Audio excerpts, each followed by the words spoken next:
अल्हम्दुलिल्लाहि रब्बिल आलमीन वस्सलातु वस्सलामु अला सय्यदिल अंबिया वल मुरसलीन अऊज़ु बिल्लाहि मिनश शैतानिर रजीम बिस्मिल्लाहिर रहमानिर रहीम।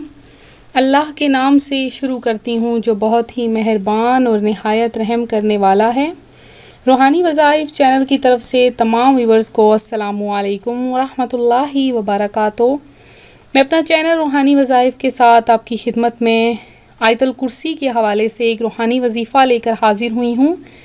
मेरा आज का रूहानी वजीफ़ा उन बहनों उन भाइयों के लिए है जो हर वक्त अपने मालो दौलत के लिए परेशान रहते हैं। उन्हें हर वक्त ये ख़दशा लाहक होता है कि कहीं कुछ चोरी वग़ैरह ना हो जाए या कोई अपने मालो दौलत में बरकत चाहता है, तो उनके लिए ये ख़ुसूसी वजीफ़ा है। आप ये वजीफ़ा कर लें, इंशाअल्लाह अज़्ज़ा वजल आपके पूरा साल आपके घर में कोई चोर नहीं आएंगे, कोई डकैती नहीं होगी और आपका मालो असबाब हर किस्म की चीज़ों से महफूज रहेगा।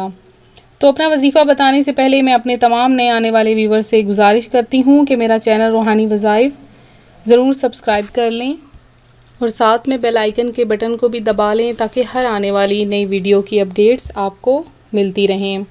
तो व्यूवर्स, हम कुरान और सुन्नत के लिहाज से आपके लिए नए नए वज़ाइफ लेकर आते हैं। तो आज का जो हमारा मौजू है, जो हमारा वजीफ़ा है, वो अक्सर औक़ात देखा गया है कि चोरियां डकैतियां क्यों होती हैं। ये ज़्यादातर बेरोज़गारी की वजह से या कि गुर्बत की वजह से या रोज़गार ना मिलने की वजह से और भूख और फाका कुशी की वजह से लोग चोरी जैसी नहुसत में मुब्तला हो जाते हैं और इस में पड़ जाते हैं। अक्सर औक़ात देखा गया एक घर छोड़कर अगले ही घरों में चोरियां होती हैं, घर का सारा माल लूट लिया जाता है और घर वालों को बिल्कुल कंगाल बना दिया जाता है। तो अब आप लोग सारे इस मुहर्रम के मुबारक और बाबरकत महीने में ये वजीफ़ा कर लें। अपने छोटा सा वजीफ़ा है, ज़्यादा लंबा नहीं है, आप ये वजीफ़ा ज़रूर करें। अपने घर के मालो असबाब पर ये वजीफ़ा करके आप फूंक दें, दम कर दें। इंशाअल्लाह अज़्ज़ा वजल आपका घर चोरी डकैती वग़ैरह से महफूज रहेगा। आपका माल जो हम लोग अक्सर बैंक वग़ैरह में रखवाते हैं, गोल्ड रखवाते हैं, हीरे जवाहरात वग़ैरह या पैसे जितनी भी मालियत होती है हम बैंकों में रखवाते हैं। तो वो मेरे बहन भाई आज से बैंकों में रखवाना बेशक छोड़ दें, ये वजीफ़ा कर लें। इंशाअल्लाह अज़्ज़ा वजल उनके मालो दौलत हर किस्म से महफूज रहेंगे। इसके अलावा मैं आपको हमेशा बताती हूँ कि दरूद पाक की भी कसरत किया करें, क्योंकि दरूद पाक के बारे में फरमाने मुस्तफ़ा सल्लल्लाहु अलैहि वसल्लम है कि जो शख्स मुझ पर दरूद पाक पढ़ना भूल गया वो जन्नत का रास्ता भूल गया। और आप अगर चाहते हैं कि आपका ईमान पर ख़ात्मा हो तो आप सुबह के वक्त 41 मरतबा या हय्यु या क़य्यूम ला इलाहा इल्ला अंता पढ़ लिया करें अव्वल आखिर दरूद पाक के। और सोते वक्त आप लोग सूरह काफिरून रोज़ाना पढ़कर ज़रूर सोया करें। तो जो शख्स सूरह काफिरून पढ़कर सोता है तो उसका ख़ात्मा ईमान पर होता है। सुबह के वक्त 41 मरतबा या हय्यु या क़य्यूम और ला इलाहा इल्ला अंता और सोते वक़्त सूरह काफिरून। इसके अलावा आयतुल कुर्सी के जो फ़ज़ाइल हैं उसमें ये भी आता है कि एक मरतबा एक सहाबी रसूल नबी पाक अलैहिस्सलातु वस्सलाम की बारगाह में हाज़िर हुए और आकर अर्ज़ करते हैं कि या रसूल अल्लाह, मेरा मालो असबाब महफूज नहीं है। आप अलैहिस्सलातु वस्सलाम ने उन्हें फ़रमाया कि आयतुल कुर्सी की तलावत किया करो। और एक रवायत में आता है कि सूरह बकरा में एक आयत है जो कुरान की तमाम आयतों की सरदार है।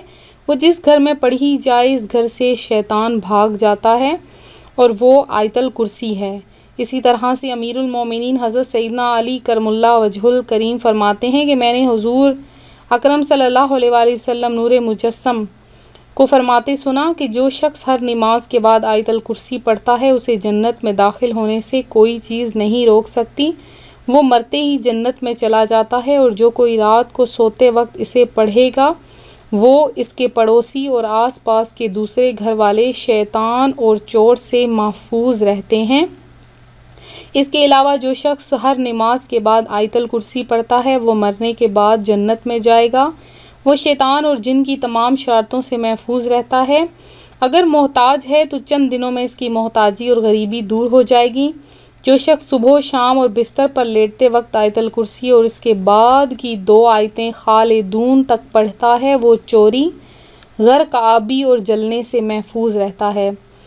तो इसके अलावा एक और भी मैं आपको बता दूं कि आपने एक कागज़ पर आयतल कुर्सी या कोई जैसे कि फ़्रेम वग़ैरह आजकल मिलती हैं, तो आप लोग वो लेके अपने घर में किसी मकान में किसी ऊंची सी जगह पर उसका कुतबा आवेज़ा कर दें तो इंशाअल्लाह इस घर में कभी भी फाका नहीं होगा, बल्कि रोज़ी में बरकत और इजाफ़ा होगा और इस मकान में कभी भी चोर ना आ सकेंगे।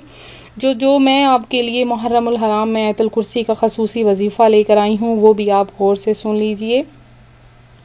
करना आपने इस तरह है कि मुहर्रमुल हराम के किसी भी दिन या वजीफ़ा कर सकते हैं। आपने फ़जर की नमाज के बाद बैठ जाना है और उसके बाद आपने एक गिलास पानी का ले लेना है। उसके ऊपर आपने अव्वल आखिर 11-11 मरतबा दुरूद पाक पढ़ना है और आपने 60 मरतबा यानी 60 टाइम्स आपने आयतल कुर्सी पूरी तलावत करनी है वहुवल अलीयुल अज़ीम तक। और तलावत करने के बाद आपने आखिर में फिर से पानी उस पर दुरूद पाक 11 मरतबा पढ़ लेना है। उस पानी को लेकर घर के जितने भी आपके असबाब हैं, माल हैं, उसके ऊपर आपने उस पानी को हल्का हल्का छिड़क लेना है। और उसके अलावा एक कुतबा भी घर में लाजमी आवेज़ा कर लें आयतल कुर्सी का। इसकी बहुत ज़्यादा बरकतें और फ़जीलतें हैं। नबी पाक अलैहिस्सलातु वस्सलाम ने अपने सहाबा को भी इसके पढ़ने का हुक्म इरशाद फरमाया है। तो मैं उम्मीद करती हूँ मेरा आज का रूहानी वजीफ़ा आपको पसंद आया होगा। इसी तरह से मज़ीद रूहानी वज़ाइफ़ हासिल करने के लिए हमारा चैनल ज़रूर ज्वाइन करें और ख़ुद भी करें, दूसरों को भी ज्वाइन करवाएं। लाइक के बटन को दबाना हरगिज़ ना भूलें। और अगर किसी ने ख़ुसूसी दुआ में हिस्सा लेना हो तो कमेंट में हमें मैसेज कर दें। इस्तिखारा करवाना हो, कार्ड वग़ैरह करवानी हो, अपना नाम लिखकर, अपना मसला लिखकर आप हमें कमेंट में मैसेज कर दें। इंशाअल्लाह हम आपके हर मसले का जवाब अता फ़रमा देंगे। तो मिलते हैं अगले वजीफ़े के साथ। अपनी दुआओं में याद रखिएगा, अपना ख्याल रखिएगा। फ़ी अमानिल्लाह।